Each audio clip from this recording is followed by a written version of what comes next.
శ్రీరమణాశ్రమ లేఖలు 248వ లేఖ స్వేచ్ఛ జీవన సుఖం. ఇది జూన్ 3, 1949 సూర్యనాగమ్మ గారు వ్రాసిన లేఖ. ఉదయాన జరిగిన శిలా నిర్మాణ విషయాలు తలచుకుంటూ మధ్యాహ్నం 3 కాకుండానే ఆశ్రమానికి వెళ్ళాను. భగవాన్ బయటికి వెళ్ళి ఉండడం వల్ల శ్రీవారి రాకకు ఎదురు చూస్తూ హాల్లో నుంచున్నాను. సోఫా మీద పరిచిన సాటిన్ సిల్క్ పరుపు కొత్తది కనుక కూర్చుంటే జరుగుతూ గట్టిగాను ఎత్తుగాను ఉంది. చేయి పెట్టుకునేందుకు ప్రక్కన ఒక పెద్ద దిండు, వెనక బాలీసు, కాళ్ళ కిందకి మరొక దిండు, కాళ్ళ కిందకు మరొక దిండు పెట్టడం వల్ల విశాలం కూడా తగ్గింది. భగవాన్ ఇలా కూర్చుంటారా అని నాలో నేను అనుకుంటుండగానే బయట నుండి వచ్చారు భగవాన్. పరుపును చేత్తో అదుముతూ కూర్చుని సేవకులతో చలోక్తిగా, ఏమోయ్ జారిపోతూ ఈ పరుపు ఎలా ఉందో చూడు, చాలా ఖర్చు పెట్టి కుట్టించిన పట్టు పరుపు అయితే స్వామికేమో సుఖమని అనుకుంటారు, స్థిమితంగా కూర్చునేందుకే లేదు. ఎందుకిది? బట్టి రాతి సోఫా మీద కూర్చుంటే ఎంతో హాయిగా ఉంటుంది. నిజంగా విరూపాక్ష గుహలో ఉన్నప్పుడు మట్టి అడుసు తొక్కి రాళ్లు పెట్టి స్వయంగా కట్టుకున్న అరుగు మీద పడుకున్నప్పుడు కూర్చున్నప్పుడు ఉన్న సుఖం ఈ పరుపులు, ఈ దిళ్ళు వీటిలో రవంతైనా కనిపించదు. ఆ సాధువు కథలో చెప్పినట్టే స్వామి కొబ్బరి ఆకుల పాకలో ఉంటూ రాతి సోఫా మీద పడుకుంటూ కష్టపడుతున్నారని ఏదో అట్టహాసం అంతా చేస్తారు. మనకిందులో ఏమాత్రం సుఖం గోచరించదు. మనం కూడా ఆ సాధువు చేసినట్లుగా విరూపాక్ష గుహ ముందరి అరుగుకు కట్టిన రాళ్ల వంటి రాళ్ళు మూట కట్టుకుని ఎక్కడంటే అక్కడికే తెచ్చుకుని పరుపు మీద పరుచుకుంటే సరిపోతుందేమోనోయ్. అక్కడ రాతి అరుగు, జూబ్లీ హాల్లో రాతి సోఫా, ఇక్కడ రాతి సోఫాయే, కానీ మధ్య ఈ పరుపు ఒకటే అడ్డు. అయితే ఒకట్లే, కాళ్ల కింద దిండు, పక్కన ఒక దిండు, వెనక బాలీసు, ఈ మూడు రాళ్లల్లే ఉండనే ఉన్నవి.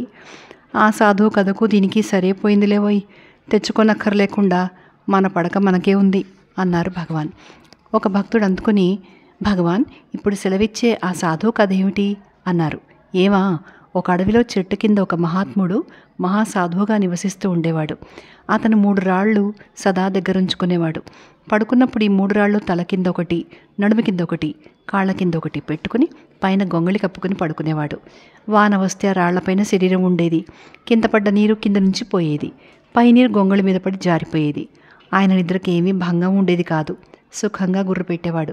కూర్చున్నప్పుడు ఆ రాళ్లే పొక్కలి రాళ్ల వలె త్రికోణంగా పెట్టి కూర్చునేవాడు. పాములు, జరులు మొదలైన వాటి వల్ల ఆయనకు కానీ ఆయన వల్ల వాటికి కానీ బాధ ఉండేది కాదు. ఆ రాళ్ల సందులో నుంచి వాటంతట అవి పాకిపోతూ ఉండేవి. వేళకి ఎవరో ఒకరు రవంత ఆహారం తెచ్చి ఇస్తే తినేవాడు, తీరిపోయేది. ఇలా ఉండగా ఒక రాజు ఆ అడవికి వేట నిమిత్తం వస్తూ పోతూ ఆ సాధువుని చూచి, అయ్యో పాపం, ఆ 3 రాళ్లపైన ముడుచుకుని పడుకుంటూ ఎంత కష్టపడుతున్నాడో, 1-2 రోజులైనా మన వద్ద ఉంచుకుని సుఖపెడదాం అనుకుని ఇంటికి వెళ్ళి ఆ సాధువును మర్యాదగా పిలుచుకొని రావాల్సిందని, అలా చేయకపోతే శిక్షిస్తానని చెప్పి పల్లకి బొయ్యిలతో సహా 1-2 యోధులను పంపాడు. వారు వచ్చి ఆ సాధువును చూచి, స్వామి, రాజుగారి ఆజ్ఞ అయింది, బయలుదేరండి అన్నారు. నేనెందుకయ్యా రాజు వద్దకు రాను అంటే, మిమ్మల్ని తీసుకుని పోకుంటే మాకు దండన విధిస్తామన్నారు. మా కొరకైనా దయచేయండి బాబు అన్నారు.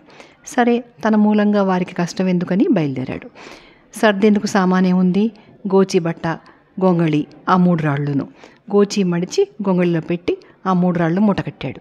ఇదేమిరాయి స్వామి, రాజంతపురానికి వెళుతూ రాళ్ళు మూటకట్టుతున్నాడు, పిచ్చా వెర్రా అనుకున్నారు ఆ యోధులు. సరే, మూటతో సహా పల్లకి ఎక్కి రాజుగారి వద్దకు వచ్చాడు. రాజు ఆ మూట చూచి వారి సామానేదో ఉందనుకుని సగౌరవంగా ఒక అంతఃపురంలో వారిని దింపి స్నానపానాదులు, షడ్రసోపేత భోజనం పెట్టించి పట్టెమంచంపై పరుపులు పరిపించి పడక ఏర్పాటు చేశాడు. ఆ సాధు తన మూట విప్పి ఆ 3 రాళ్ళు తీసి యథాప్రకారం ఆ పరుపుపై పరచి కంబళి కప్పుకుని పడుకున్నాడు. మరుదినం ఆ రాజు వచ్చి నమస్కరించి, స్వామి, నిద్రపోయేందుకు ఇక్కడ సుఖంగా ఉందా అన్నాడు. ఆహా, అందుకేం లోటుంది, నాకెప్పుడో ఒకటే సుఖం అన్నారా సాధువు. అది కాదు స్వామి, అక్కడ రాళ్ల మీద పడుకుని కష్టపడుతున్నారు కదా, ఇక్కడ ఈ పడక, ఈ వసతి సుఖంగా ఉందా అని అడుగుతున్నాను అన్నాడా రాజు. అక్కడున్న పడకే ఇక్కడుంది, ఇక్కడున్న పడకే అక్కడ ఉంది, అందువల్ల నాకు ఎప్పుడూ ఒకటే సుఖం, నా నిద్రకు సుఖానికి ఎప్పుడూ లోటు లేదే అన్నాడా సాధువు. ఆ రాజు, ఇదేమా, ఇక్కడున్న సుఖమే ఇక్కడుంది, ఇక్కడున్న పడకే అక్కడ ఉంది అంటాడేమిటి అన్న యోచనతో మంచం మీద చూస్తే 3 రాళ్ళు యథాప్రకారం పరిచి ఉన్నాయి.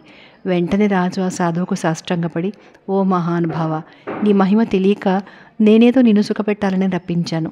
నీవు సదా సుఖివని తెలియనేరక ఈ విధంగా ప్రవర్తించిన నా అవివేకాన్ని మన్నించి నన్ను అనుగ్రహించండి అని ప్రార్థించి కృతకృత్యుడై వారి త్రోవన వారిని పోనిచ్చాడు. ఇదే ఆ సాధు కథ అని సెలవిచ్చారు భగవాన్. మహాత్ముల దృష్టిలో ఆ స్వేచ్ఛా జీవనమే సుఖప్రదమైనదన్నమాట అన్నారా భక్తులు. కాక మరేమిటి, ఇలాంటి సౌధాలలో నివాసం ఉంటే జైలన్నమాటే, ఏ క్లాస్ ఖైదీ అన్నమాట. పైగా ఇటువంటి పరుపుల మీద కూర్చుంటే పల్లేరుకాయల మీద కూర్చున్నట్లే ఉంటుంది. స్థిమితమేది అన్నారు భగవాన్. మర్నాటికి ఆ పరుపు తీసివేసి మామూలు పరుపు వేయబడ్డది. అయినా ఆ సాధువులనే భగవానుని స్వేచ్ఛా జీవనానికి ఆయనను వదిలితే బాగుంటుందేమో అని కొందరు అనుకున్నారు. కానీ భక్తుల పంజరపు చిలకవలే భగవాన్ అక్కడే ఉండిపోవలసి వచ్చింది. భక్తులు వారిని విడిస్తే కదా. ఇట్లు సోదరి. 249వ లేఖ. ఫ్యాన్. ఇది జూన్ 4, 1949న వ్రాసిన లేఖ. నిన్న సాయంత్రం భగవాన్ బయటకు వెళ్ళి వచ్చే లోపల నవనాగరికులైన భక్తులు కొందరు కొత్త హాల్లో ఉన్న ఫ్యాన్లన్నీ ఒక్కసారి వేసి భగవాన్ రాకకు ఎదురుచూస్తూ వినోదంగా కూర్చున్నారు. భగవాన్ వచ్చి రాగానే హాలుపై భాగమంతా పరిశీలించి చూచి సోఫా మీద కూర్చుంటూ సేవకులతో, ఎవరయ్యా ఈ ఫ్యాన్లన్నీ వేసింది అన్నారు. ఆ కూర్చున్న వారి వైపు చూపుతూ, వారంతా చేయమంటే చేశాం అన్నారా సేవకులు. సరి మంచి పని చేశారు. వారికంత ఉక్కగా ఉంటే వారు కూర్చున్న చోట ఉందే ఆ ఫ్యాన్ వేస్తే సరిపోతుంది, ఇవన్నీ ఎందుకు అన్నారు భగవాన్. అన్నీ వేస్తే హాయిగా ఉంటుందని వారంతా అంటే వేశాం అన్నారు సేవకులు. సరిపోయింది. ఇన్ని ఫ్యాన్లకు ఎంత కరెంటు ఖర్చో ఎంత బిల్లో, మన నిమిత్తం ఎందుకా సెలవు? చాలు ఆపండి అన్నారు భగవాన్. వేదపారాయణం అయ్యేంతవరకైనా ఉంచండని వారంటున్నారు అన్నారు కృష్ణస్వామి.